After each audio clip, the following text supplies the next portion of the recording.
And we are in the brand new Nissan Pathfinder Hybrid. Correct, the 2014 model. And you've had the Pathfinder out now for a year, so this is the year that you're bringing the hybrid, right? Correct. So tell me the most important question. What's the fuel economy? It's 28 on the highway for the two-wheel drive, 27 for the four-wheel drive. So we already have best-in-class fuel economy with the V6, and with the hybrid system, we're just adding to it.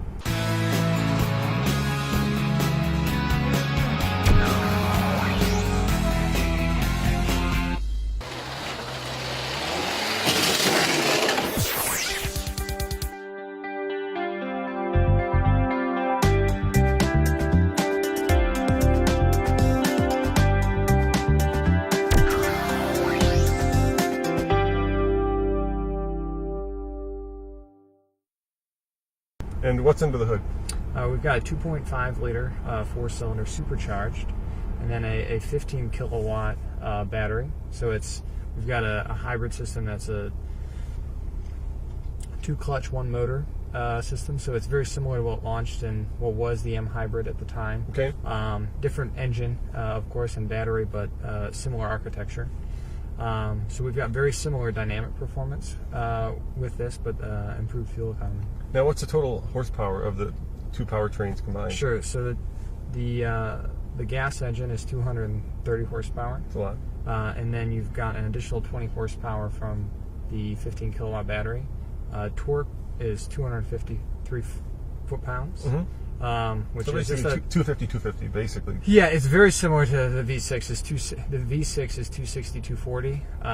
This is 250, 243. Okay, and why did you guys go with a supercharged engine? That's pretty cool. Yeah, it's kind of unique given the size of this vehicle. We wanted kind of low, quick torque off the line. So instead of turbocharging where you kind of need to spool up a little bit, we've got the immediate off the line torque for the heavier vehicle. Yeah, that's an interesting because usually superchargers are thirsty. Mm-hmm. So it would seem like that would be something that you wouldn't want to put in a car whose goal in life is to be fuel efficient. Right. I think the engineering team that's worked on this vehicle has done a great job with the CVT and the battery to achieve some pretty strong results. And I'm looking around the vehicle, and it's got the same kind of mode selector here for your off-wheel drive, for your all-wheel drive modes, also your two-wheel drive. Right. Is there anything different besides the fact that it gets better fuel economy?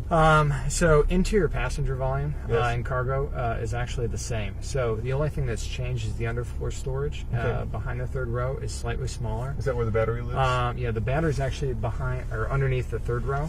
So we really work to make sure the packaging is the same. The second row functionality with the Easy Flex seating system. The latch and glide on the 40 seat is still there. It's all there. So really, this is a powertrain choice. The things that the customer would notice. There are a couple of HEV specific displays. So you've got the power transfer display within the meter. There's a. Here, I'll do this. Sure. You can do it this way. Sure. Okay, go for it. Zip through it. So let's go to the start. So you've got this is kind of power flow, so it'll show when the battery's getting charged, when the regen brake is happening. Yep. So kind of a useful screen. This is just to kind of help train the driver to drive more fuel efficiently. So kind of gauges your accelerator, the amount that you press down the accelerator, and then we've got a power gauge down here. So the blue one. You actually there, yeah. right. You've got a temp, underneath the tachometer. Right, Yeah. and so you've got a temp gauge now within the meter as well. So basically, the stuff that most people are getting used to in hybrids now, that kind of helps them become more fuel efficient and drive in a more, well, let's just say non-jack, right, start manner. Right. Yeah. But overall, I mean, I think once a customer gets in the vehicle, they're really not going to notice too many differences other than they're putting less fuel in the tank. Now, is there a premium to pay for the hybrid? It is, but we really focused on affordability. So this is $3,000 above the V6. Okay. Which, given some of the main competitor is a Highlander HEV. Sure. Those price premiums are double that or more. So we wanted to focus on making it affordable so that the payback, depending on the cost of fuel and the mileage driven per year, is reasonable. Now, 3,000 over, what's the starting price? So kind of give me a sense of where it starts and where it goes. Sure. So the base HEV starts at $35,110 for a two-wheel drive. So that's an SV two-wheel drive, and then it will go up to $44,350 for a Platinum four-wheel drive, and then you can get an optional premium package on that for an additional $2,300. So you're in the mid-40s for top end, mid-30s for low end. And you said your main competitor is the Highlander hybrid. Highlander HEV. Yep. Yeah.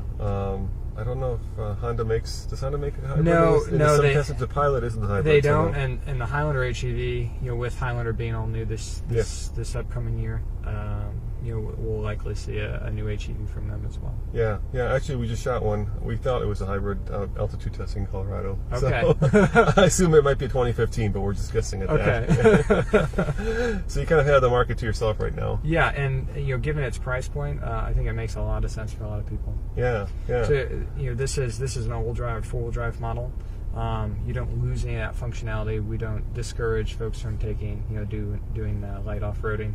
You've got a 3,500 pound tow rating as well, so it's a little bit less than the V6, but still enough to tow a small trailer. And is it like the regular Pathfinder where you're in two-wheel drive, and then if you hit this little selector button, you can get yourself into all-wheel drive? Right, you can lock it in two-wheel drive, auto, which senses slip, and then we'll send power to the rear wheels, or you can lock it 50-50 and 4. And the battery, what kind of battery is it? It's a 15 kilowatt lithium-ion. Lithium-ion. Yes, okay. It is a lithium-ion. But it's an external supplier. It's not your own. Not made here like the Leaf battery. Right. It's not associated with the Leaf battery. So we get a lot of questions about that. And this might sound strange, but people do care. Where is this built? It's built right here. In Smyrna. In Smyrna. Yep. Okay. This is the question I always like to ask, and it's a softball question. But what's your favorite part of the new hybrid? Well, I think for me, it's no degradation in performance. So really, it's just an upside for I think most customers. You've got around town driving dynamics are the same, but you've got incredible fuel economy from a 4,500 pound vehicle. So, well, thank you for taking the time to chat with me. Thank I appreciate you. it. Yep.